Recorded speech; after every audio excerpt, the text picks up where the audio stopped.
આજ રોજ દારે એહસાન મદરસા જામિયા અરબિયા તાલીમુલ ઇસ્લામ તેમજ 14 અટક વોરા સુન્ની સમાજ તરફથી એક લાઇબ્રેરી આજે ખુલ્લી મૂકવામાં આવી છે, ઓપનિંગ કરવામાં આવ્યું છે. વિદ્યાર્થીઓને અભ્યાસ કરવા માટે એક સારા શાંત વાતાવરણમાં અભ્યાસ કરી શકે એના માટે આજે આ પ્રોગ્રામ રાખવામાં આવ્યો હતો.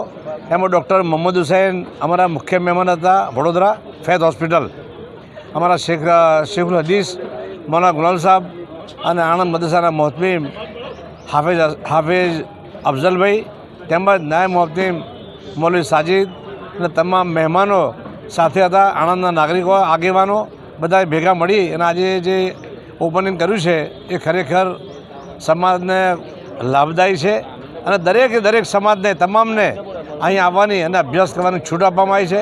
અને નજીકના ભવિષ્યમાં અમે વિદ્યાર્થીઓ માટે બીજી એક લાઇબ્રેરી શરૂ કરવા જઈએ છીએ. 10મા 12માના ક્લાસ, ઓનલાઈન નોકરી માટેના ફોર્મ ભરાવવા, એ તમામ કામગીરી તેમજ 14 અટક તરફથી એક સાદગીભર્યું એક લગ્ન જીવન ચાલુ થાય એના માટે એક સમૂહ લગ્ન પણ નજીકના ભવિષ્યમાં કરીશું એવી અમે નક્કી કર્યું છે. અને કારોબારી તમામ સભ્યોએ નક્કી કર્યું છે કે કોઈપણ સંજોગોમાં આપણે વહેલામાં વહેલી તકે આ કાર્ય કરવાનું છે. સાથે સાથે એક અગત્યની જાહેરાત કરવાની છે કે આણંદમાં મદરસા સ્કૂલની સામે, મદરસાની સામે અમારા મૌલાના અબ્દુલ હક, મૌલાના ગુલામ અહમદ, મૌલાના મેન્શન તરફથી અમારા સમાજને 6 મહિના માટે ઓફિસ ફ્રી ઓફ આપી છે પહેલે મારે, તો એનો પણ ઉપયોગ થશે.